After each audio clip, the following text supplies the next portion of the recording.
हम लोग विद्यार्थी थे तो चाहे कोई साधु हो विद्यार्थी हो, खा करके प्रसाद पा करके जूठा गिलास जूठी थाली बर्तन ऐसी नल पर छोड़ देते।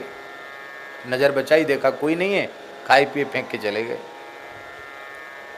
और महाराज जी सवेरे से ही बाल भोग बनाते थे, सबको पवाते थे, 30 35 40 मूर्ति तक पवा देते थे, सवेरे से ही लग जाते थे। और महाराज जी आते आराम से नल पर, जो भी बर्तन पड़े होते किसी को नहीं कहते कि किसने छोड़ा, किसका जूठा, कौन फेंक के चला गया, कोई कुछ नहीं बोलते। वो सारे बर्तन बड़े आराम से उठाते और उठा करके सबको मांज करके धो कर कपड़े से पोंछ के और जहां अमनिया पात्र रखे जाते वहां रख देते। तो एक बार हम लोगों ने विचार किया कि भाई कोई भी छोड़ के जाता हो, आखिर जूठे हम लोगों के और महाराज जी मांझे, ये तो बड़ा भारी अपराध लग रहा है। तो पूज्य परमहंस जी महाराज अपने राम और एक आध संत और हम लोग महाराज जी के पास बैठकर बोले, महाराज जी जिसके भी होंगे वो मांझेगा, नहीं मांझेगा तो हम लोग मांझेंगे, आप क्यों मांझ देते हैं? तो हम लोगों को बड़ा भारी अपराध लगता है, हम लोगों के जूठे बर्तन आप मांझ देते हैं। महाराज जी बोले, पंडित जी तुम्हारी दृष्टि में वह जड़ बर्तन हैं, पर मेरी दृष्टि में वह जड़ नहीं है, सबके सब चैतन्य हैं, भगवान के पार्षद हैं, भगवदीय हैं। हम अपराध नहीं करते हैं, हम तुम लोगों को अपराध से बचाते हैं।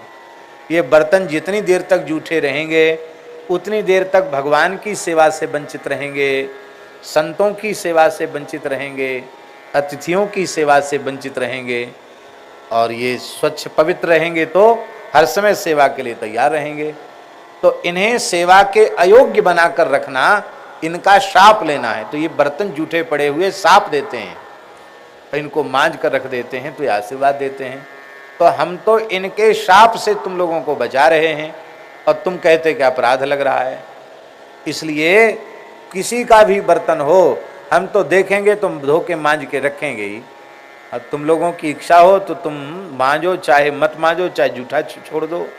ना हम किसी से पूछते हैं ना किसी को टोकते हैं, हम तो मांझ के रखेंगे।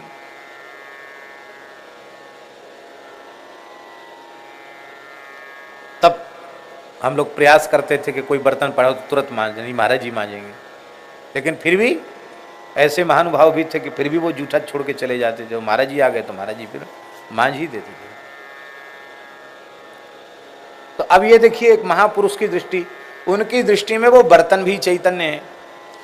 कई बार बर्तन गायब हो जाते तो कोई कहता महाराज जी लोग खाने वाले कई बार थाली ले जाते हैं और फिर पता नहीं कहाँ फेंक आते या ले जाते, कोई गिलास ले जाता, कोई लोटा ले जाता।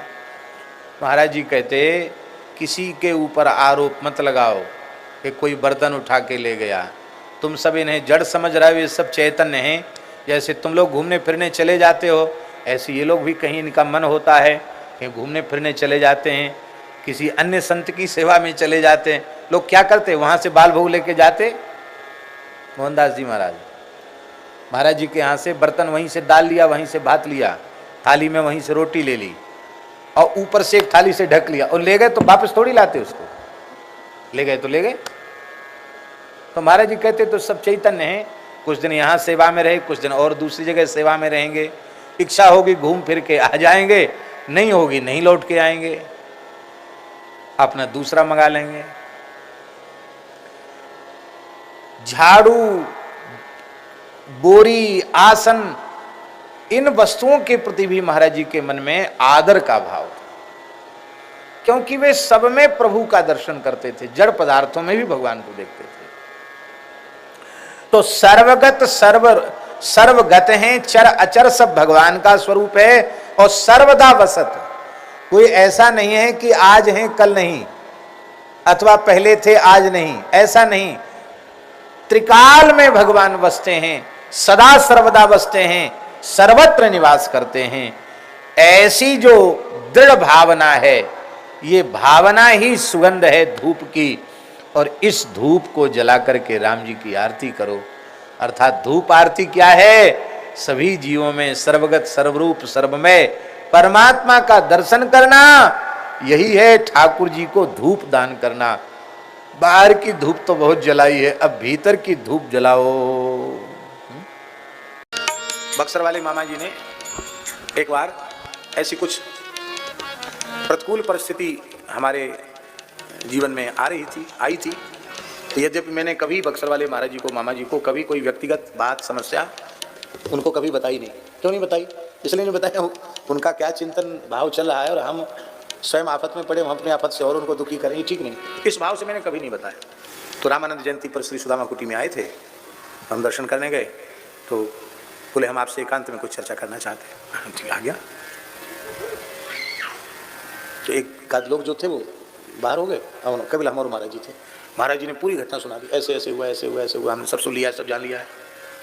तो भैया हमें बहुत चिंता है, संकट तो बहुत भयंकर है, क्या समाधान खोजा आपने? महाराज जी हमने कोई समाधान नहीं खोजा। बोले देखो दो समाधान है, एक हनुमान जी वाला और एक भरत जी वाला। हमने की कैसे? बोले हनुमान जी वाला समाधान तो जिन मोहि मारा तही में मारे, तही पर बांधे तने तुम्हारे। जैसे को तैसा कमर कस के जो भी दुष्ट हैं उन दुष्टों का मुख भंजन करो, ईंट का जवाब पत्थर से देंगे।